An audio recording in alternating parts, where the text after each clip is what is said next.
On passe à cette session sur le livre des Lamentations de Jérémie. Le livre des Lamentations de Jérémie, qui est un court livre de l'Ancien Testament de 5 chapitres, régulièrement associé à la littérature prophétique, mais il ne vous aura pas échappé, si vous avez suivi le cursus transmettre, que nous n'avons pas traité ce livre en lien avec le prophète Jérémie, non pas que nous contestions qu'il y ait un lien, c'est pas du tout le sujet, c'est plutôt l'idée que ce livre des Lamentations de Jérémie n'appartient pas en tant que tel au corpus prophétique. Alors j'ai conscience que dans le canon, notamment le canon grec, qui identifie et établit la fameuse littérature poétique prophétique, comme on l'a vu dans l'introduction, le livre des Lamentations n'y figure pas parce qu'il est associé à la figure du prophète Jérémie.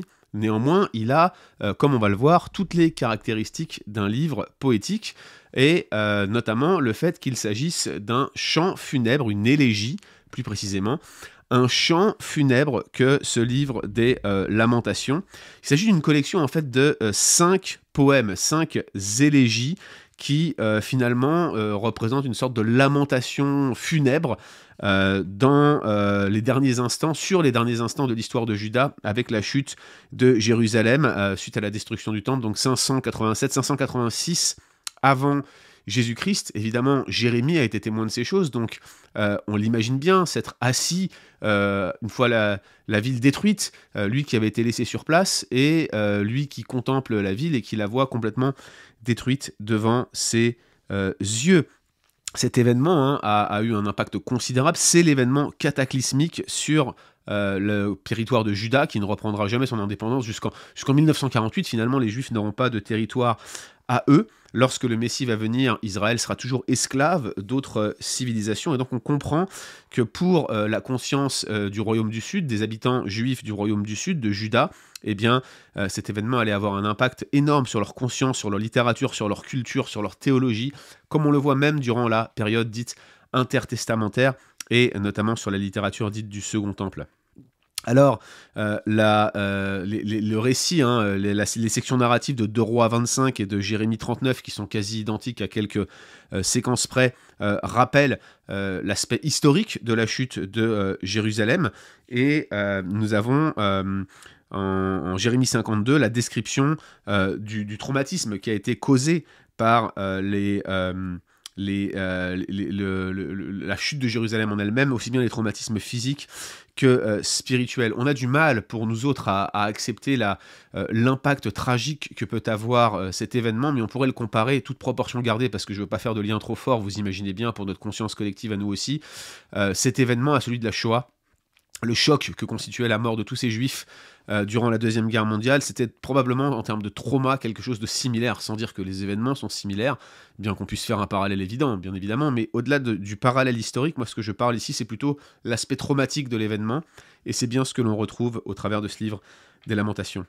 Alors, les prophètes décrivent la cause de cet événement catastrophique comme le résultat de la transgression du peuple, le résultat de la transgression du peuple qui notamment avait eu son paroxysme sous le roi Manassé.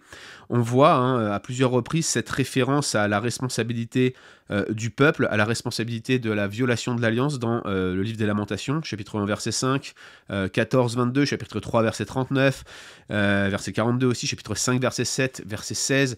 Tous ces textes-là donc répètent la responsabilité du peuple de Dieu dans cet échec, dans la destruction de Jérusalem. Mais ce n'est pas le thème dominant.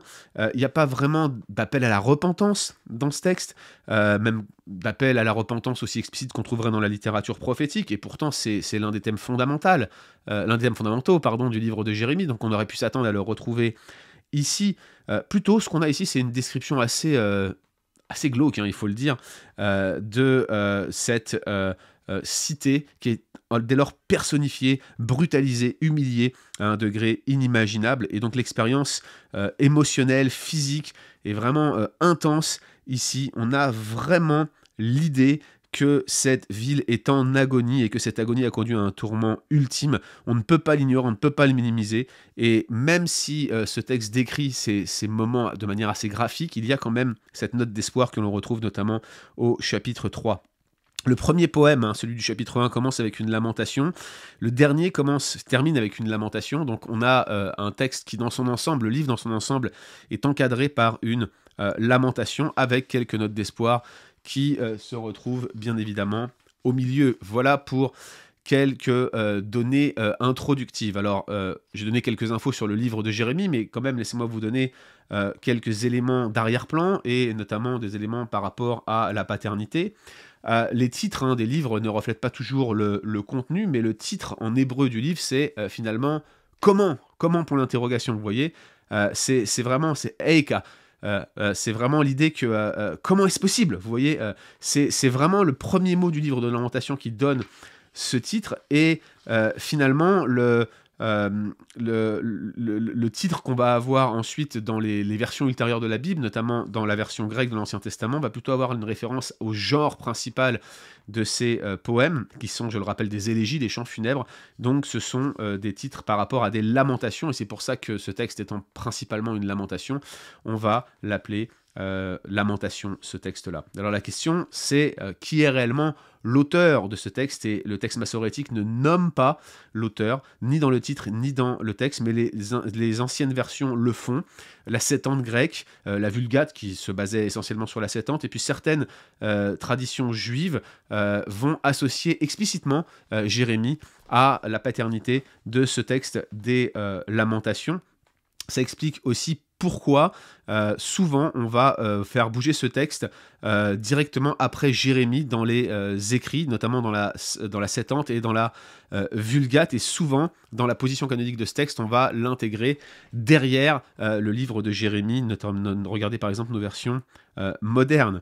Alors la question de l'auteur dépend aussi de cette position canonique, c'est l'aspect traditionnel, et on a réellement certaines descriptions de la ville qui semblent correspondre à des récits d'un témoin oculaire qui marquerait finalement ce chant après la chute de Jérusalem, dans les semaines éventuellement qui auraient suivi. Alors je vous rappelle que Jérémie était pas forcément l'écrivain du livre qui porte son nom. On a une activité éditoriale, intense. On l'a vu pour ceux d'entre vous qui avaient suivi notre cours sur la littérature prophétique. Il y a bien des versions un peu conflictuelles du livre de Jérémie entre les traditions qui sont reflétées dans la Septante et la tradition massorétique.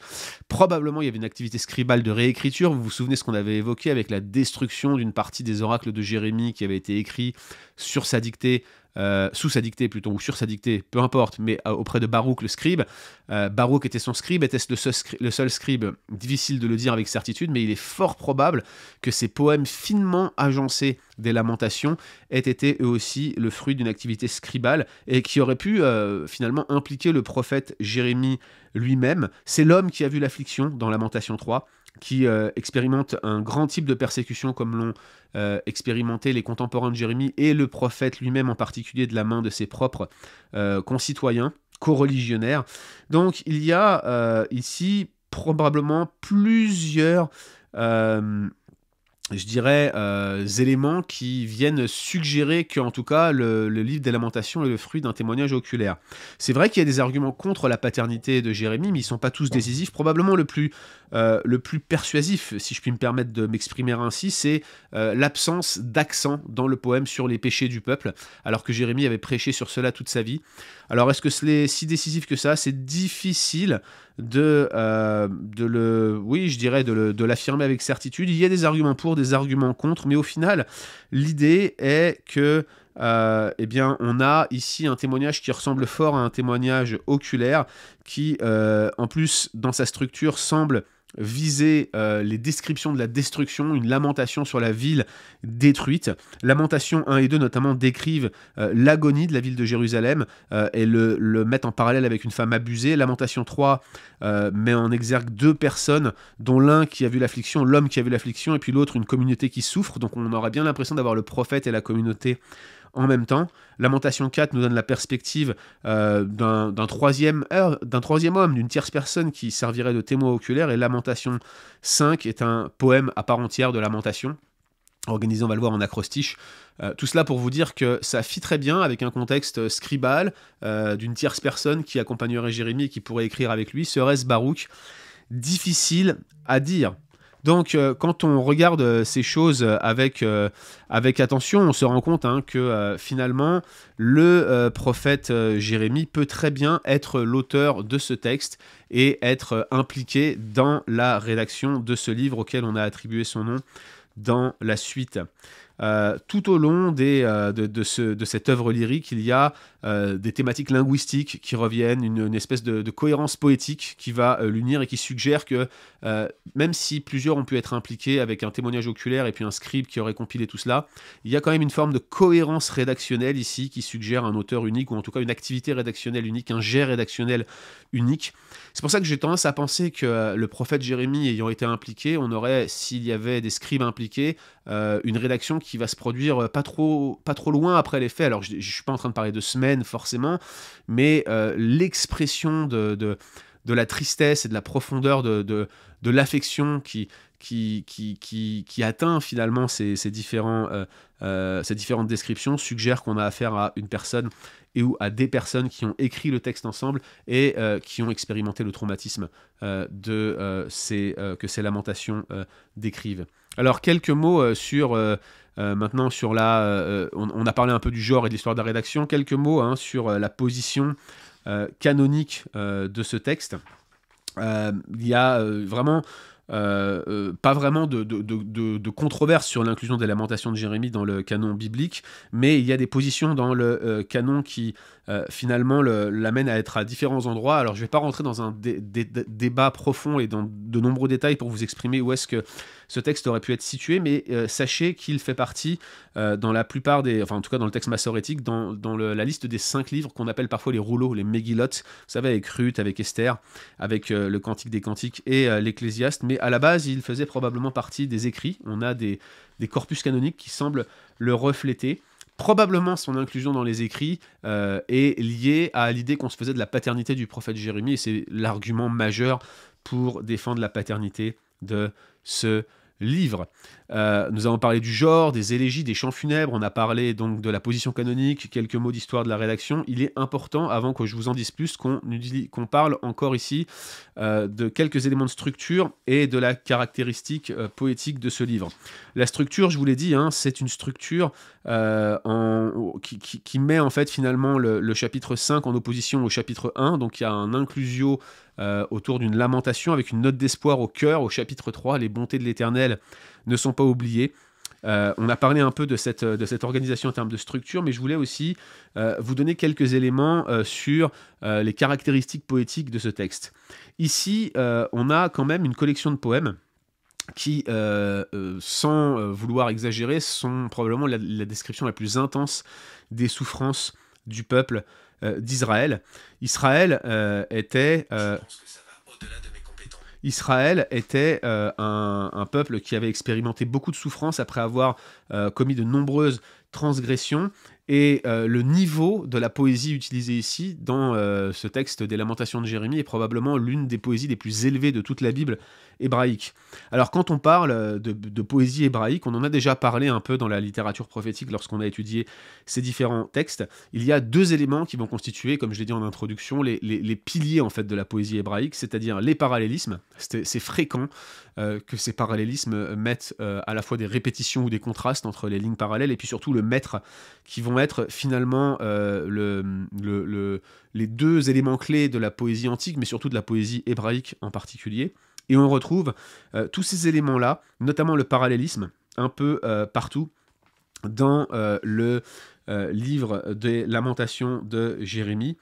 Alors bien évidemment, il y a 2 ou 3 différentes approches pour analyser la poésie hébraïque. Je vais encore une fois vous épargner ici les détails de ces débats. Je vous renvoie à l'introduction qu'on a eue sur cette formation, on en a parlé brièvement, mais souvenez-vous hein, qu'il y a finalement certains qui analysent le maître poétique en s'appuyant sur le nombre d'accents dans les mots hébraïques, et puis d'autres vont compter les syllabes. C'est difficile de savoir qui a raison ou qui a tort dans cette guéguerre entre spécialistes, hein, qui est assez intéressante à lire, mais une chose est sûre, c'est que sur la nature du parallélisme, on est presque toujours d'accord de retrouver un certain nombre de caractéristiques clés notamment des répétitions, des contrastes, des précisions, des parallélismes phonétiques, des parallélismes qui peuvent être basés sur des sons, d'autres qui peuvent être basés sur des associations de mots ou sur des développements de racines hébraïques.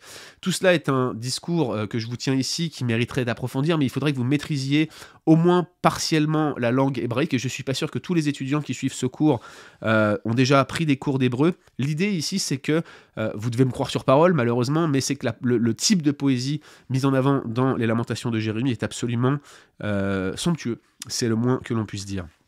Il y a énormément de personnification ici à l'intérieur du livre des Lamentations. C'est même probablement l'un des procédés littéraires clés du livre des Lamentations.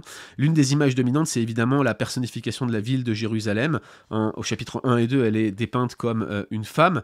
Ça, c'est un motif classique du Proche-Orient ancien, d'utiliser une femme pour décrire une cité.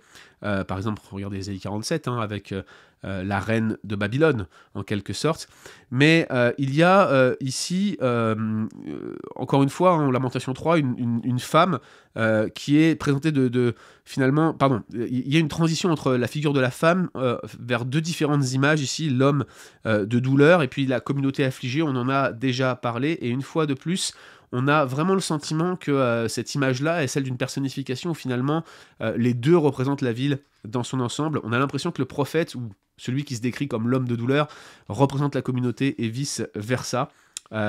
Beaucoup de spécialistes essaient d'identifier l'homme qui a vu l'affliction.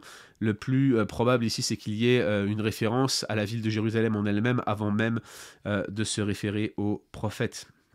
Il y a donc ici un genre littéraire qui est celui des élégies, on l'a dit, et la structure, pour revenir sur la structure, elle est basée sur ce qu'on appelle des acrostiches. En fait, une acrostiche, c'est lorsque les premières consonnes de chaque unité poétique sont rejoints pour former un schéma type unique, un schéma de distribution unique, et finalement le livre des Lamentations est organisé sous la forme d'une acrostiche alphabétique. Les 5 poèmes qui composent le livre, vous avez les 4 premiers qui utilisent une structure en acrostiche, qui va varier un tout petit peu. Lamentation 1, c'est une acrostiche parfaite qui contient 22 unités poétiques, avec la première consonne de chaque section qui se suit à la suite des autres. Donc en fait, on déroule l'alphabet dans Lamentation 1. Lamentation 2 à 4, il y a une petite différence parce que l'ordre successif de l'alphabet hébreu vont présenter 2 lettres qui vont être renversées. Alors c'est assez intéressant parce que c'est 2 lettres qui se suivent normalement. Lamentation 3 va rajouter une nouvelle couche à cette sophistication de l'acrostiche hébraïque, là où Lamentation 1 et 2 utilisaient simplement la première consonne de chaque strophe, de chaque unité de strophe pour finalement réaliser son acrostiche. En Lamentation 3, on a chacune des 3 lignes poétiques de chaque strophe qui va être organisée sur la forme d'un schéma type acrostiche. Donc en fait, on va avoir une double acrostiche en Lamentation 3. Et puis, lorsqu'on va arriver en Lamentation 4, on va avoir une qualité finalement quantitative qui va être différente parce qu'on va revenir seulement à 2 lignes poétiques, contrairement à Lamentation 3 qui était basée sur 3 strophes, 3 lignes par strophe. Alors c'est très intéressant de voir cela parce que ça montre tout simplement que le point d'orgue du livre est atteint en Lamentation 3, un peu comme une pyramide en fait. On a une élévation du niveau poétique jusqu'à Lamentation 3 où là la poésie devient encore plus élaborée que dans le reste du livre, et c'est comme si c'était pour souligner en fait qu'on a atteint la panne fêtière du poème et que Lamentation 3 devenait le point d'orgue. Et pourquoi c'est intéressant? Parce que l'espoir du prophète devant la ville détruite est toujours intact et il est exprimé en Lamentation 3. Donc cette structure en acrostiche clairement démontre une unité rédactionnelle et puis une unité dans l'intention de rédiger quelque chose qui soit finalement cohérent dans l'ensemble de ces 5 chapitres. Et lorsque vous regardez la structure, on se retrouve finalement avec 5 grandes parties. Dans la première, on a la honte et la lamentation de la ville. Dans la deuxième partie, Lamentation 2, on a l'idée que le Seigneur est le premier agent, celui qui est à l'origine de cette colère. Dans la troisième, on a la lamentation de cet homme et de sa communauté qui vont quand même dénoter une note d'espoir. La quatrième partie décrit le siège de la ville et la cinquième est une lamentation communautaire qui constitue la finale de ce livre des Lamentations de Jérémie. Alors peut-être pour terminer, quelques mots sur le message théologique. Il y a évidemment ici une référence au fait d'être dans un esprit de deuil, dans un esprit de souffrance, de lamentation. Il n'y a aucun autre livre du canon hébraïque qui soit aussi sombre dans son expression. Aucun psaume de lamentation ne peut s'en rapprocher de près ou de loin. Et il y a probablement ici une réflexion implicite vers la théodicée qu'on va regarder plus en détail dans le livre de Job. Il y a aussi la voie de ce reste fidèle que l'on peut discerner notamment au chapitre 3. Beaucoup de spécialistes ont travaillé sur ce chapitre 3 qui rappelle la théologie du reste. Peut-être c'est un peu embryonnaire ici ou plutôt en filigrane parce qu'on le voit, il est faible. Elle est faible cette voie du reste juste, du reste déclaré juste par Dieu, mais elle est encore réelle. Il y a donc de l'espoir et puis il y a bien sûr le thème de la violence de Dieu qui revient à plusieurs reprises. Cela va de pair avec la théodicée. Ce livre pose des questions, c'est une lamentation, il n'apporte pas forcément de réponse, il se lamente sur la destruction de Jérusalem. L'auteur, à mes yeux, assume tout simplement que c'est la désobéissance du peuple qui a conduit ce résultat, et par conséquent, il accepte, crie vers Dieu pour le pourquoi, mais la réponse implicite de la lamentation, qui normalement arrive à la fin, vous vous souvenez dans les psaumes de lamentation, ici c'est plutôt comme un point d'orgue au milieu du livre, c'est l'espérance qui se trouve en Dieu, et c'est le message des Lamentations de Jérémie.